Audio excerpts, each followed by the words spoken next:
Sabi sa Quran very clear, wa nahnu lahu muslimun, tayong lahat ay mga Muslim. Ano ba ang Muslim? Tao nga sumusunod sa Diyos. Akala siguro ang iba, ang Muslim ay kidnapper, mga busayap, gunulo, yung nagnganga, yung iniisip nila eh. Ha? Ano pa? Yung madungis. Yung iniisip nila ng mga Muslim, habang balbas. So hindi ganun ang ibig sabihin ng Muslim. Ang ibig sabihin ng Muslim, isang nilikha or tao na sumusunod sa utos ng Diyos. Ang tanong, si Jesucristo sumusunod sa utos ng Diyos? Sumusunod. Therefore, siya Muslim. Siya Muslim. Sinong tao ngayon nagsasabi, sumusunod ako sa Diyos? Siya ay Muslim. Pero sabi ng iba, ako rin sumusunod sa Diyos. Kumakain ka ng baboy. Bawal magkain ng baboy. Ano pa? Muslim daw siya. Sinong Diyos mo? Si Jesucristo. Ay, hindi ganun. Kasi si Jesucristo, hindi siya nagturo ako ang Diyos eh. Nagturo si Jesucristo sambahin ng nag-iisang Diyos. So kung mayroong magsabi na ako'y Muslim, subalit ang Diyos niya ay si Kristo, ay mali. Dahil si Jesucristo, kailanman hindi nagtuturo nga siya ang Diyos. Nagtuturo siya, nag-iisa lamang ang Diyos. Si Jesucristo ay Muslim dahil sumusunod siya sa Diyos. Ang kahulugan sa isang Muslim ay nandito rin. Ano sinasabi ni Jesucristo?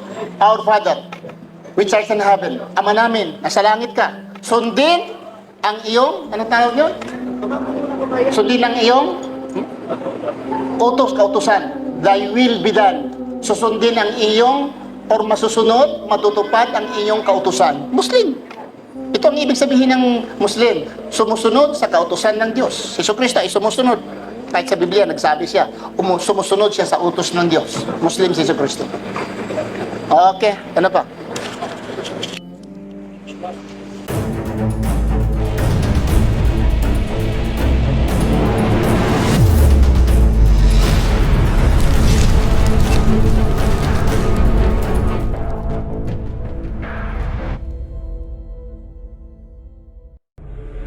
Ang mga Kristiyano ay sumusunod sa lahat ng mga kautusan ng Diyos.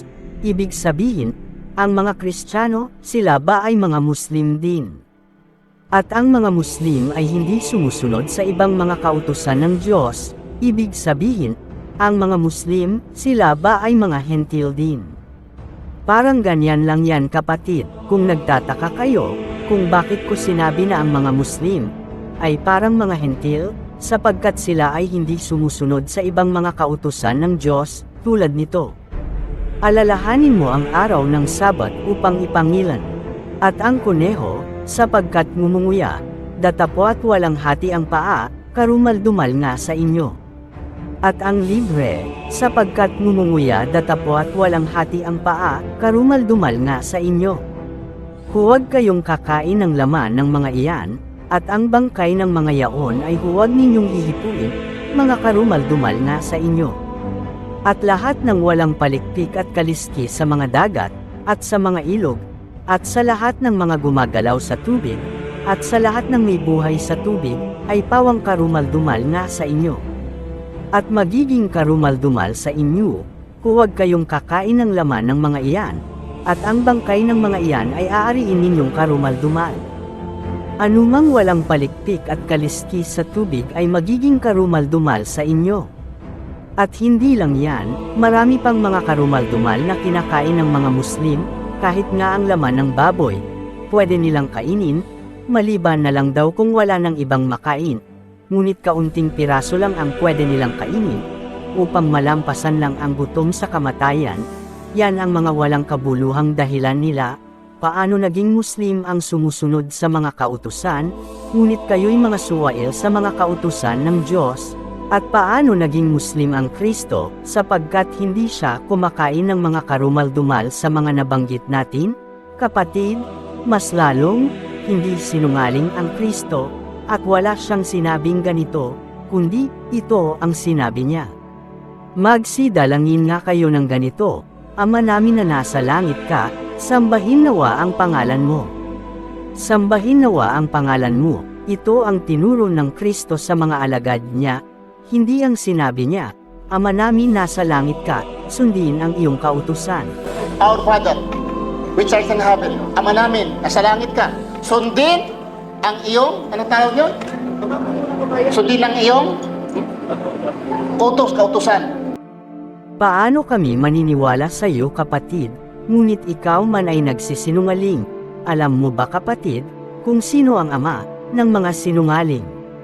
Kayo'y sa inyong amang dyablo, at ang mga nais ng inyong ama ang ibig ninyong gawin. Siya'y isang mamamatay tao, buhat pa ng una, at hindi nananatili sa katotohanan, sapagkat walang katotohanan sa kanya. Pagka nagsasalita siya ng kasinungalingan, ay nagsasalita siya ng saganang kanya, sapagkat siya'y isang sinungaling, at ama nito. Kung kayo'y magtuturo sa mga hentil, iwasan mo ang magsinungaling, sapagkat sila'y mga sinungaling din. Kapatid, huwag mong hintayin, na ang mga Kristiyano, ang mga ngaral sa inyo, kung mangyari man, napakasakit at napakahapdi. Tumatagos sa utak ng mga buto ang kanilang mga bawat salita, patungkol sa katotohanan, sapagkat ang bawat salita nila, ay galing sa salita ng Diyos at sa katotohanan. Ito ang katotohanan kapatid. Ang Kristo ay hindi Muslim, sapagkat siya'y anak ng Diyos, at hindi anak ng sinungaling. Patutunayan ko ngayon sa inyo, na sinabi ng Kristo na siya'y anak ng Diyos. Sinasabi baga ninyo tungkol sa Kanya, na pinabanal ng Ama at sinugo sa sanglibutan? Ikaw ay namumusong, sapagkat sinasabi ko, ako ang anak ng Diyos. Kung hindi ko ginagawa ang mga gawa ng aking Ama, ay huwag ninyo akong sampalatayanan. Datapwat kung ginagawa ko ang mga yaon kahit hindi kayo magsisampalataya sa akin, ay magsisampalataya kayo sa mga gawa, upang maalaman ninyo at mapag-unawa na ang Ama ay nasa akin, at ako'y nasa Ama. Ito ang sinabi ng Kristo sa mga Hudyo, sapagkat ang mga Hudyo ay hindi naniniwala sa Kristo na siya'y anak ng Diyos, ganon din ang mga Muslim sa ngayon. Kapatid, ito ang nagpapatotoo, na ang Kristo ay hindi Muslim, at lalong hindi siya naging Islam, sapagkat ang Kristo ay dumaan sa pagbautismo, at may mga piniling mga alagad, na inilagay niya sa iglesia ng Diyos, kung saan ang Kristo ay naging pangulo dito sa iglesia, na itinayo ng Diyos sa Jerusalem, lalong hindi sa araw ng Biyernes ang kanilang tanda, kundi araw ng Sabado. Kung inaakala mo kapatid, na ang mga Kristiyano ay sinasamba nila ang Kristo, diyan ka nagkakamali, sapagkat may paniniwala ang mga Kristiyano, na may iisang Diyos, na makapangyarihan sa lahat, at siya lamang ang sambahin, at patungkol naman sa anak, ang Kristo, hindi nila sinasamba, kundi sumasampalataya lamang sila sa Kristo. Kung ikaw ay sumasampalataya sa anak, hindi ka lamang sa anak sumasampalataya, kundi doon ka sa Ama, sumasampalataya.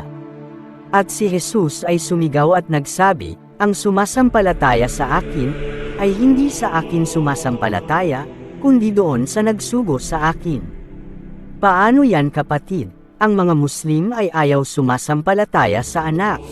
Ang kahulugan, hindi rin kayo sumasampalataya sa Diyos. Kapatid, nanganganib pala ang inyong pananampalatayang Muslim, pagdating ng paghuhukom. Ang sumasampalataya sa anak ay may buhay na walang hanggan, ngunit ang hindi tumatalima sa anak ay hindi makakakita ng buhay, kundi ang puot ng Diyos ay sumasa kanya. Ang sumasampalataya sa Kanya ay hindi hinahatulan, ang hindi sumasampalataya ay hinatulan na, sapagkat hindi siya sumampalataya sa pangalan ng bagtong na anak ng Diyos. Kapatid, bakit niyo sinabi, tayong lahat ay mga Muslim, subalit kayo ay hinatulan na, at ang puot ng Diyos ay sumasa inyo? Tandaan mo kapatid, hindi lang ang mga kautusan ang makapagligtas sa tao, kundi may kasamang pananampalataya sa anak, at mabautismuhan. Ang sumasampalataya at mabautismuhan ay maliligtas, datapwat ang hindi sumasampalataya ay parurusahan. Kung tayong lahat ay mga Muslim, may parusa na palang naghihintay sa ating lahat, at si Jesus ay kasali ring parurusahan ng Diyos sa dagat-dagatang apoy, dahil siya ay Muslim din, at wala sa atin ang kaligtasan, sapagkat hindi tayo sumasampalataya sa Kristo, at lalong wala tayong bautismo sa pananampalatayang Muslim. Kapatid, sa totoo lang, sa panahon ng mga propeta, ni Kristo, at sa mga apostol, wala kang naririnig sa kanilang mga pangangaral, pahayag, at pagtuturo, na may binanggit sila, na sila'y mga Muslim.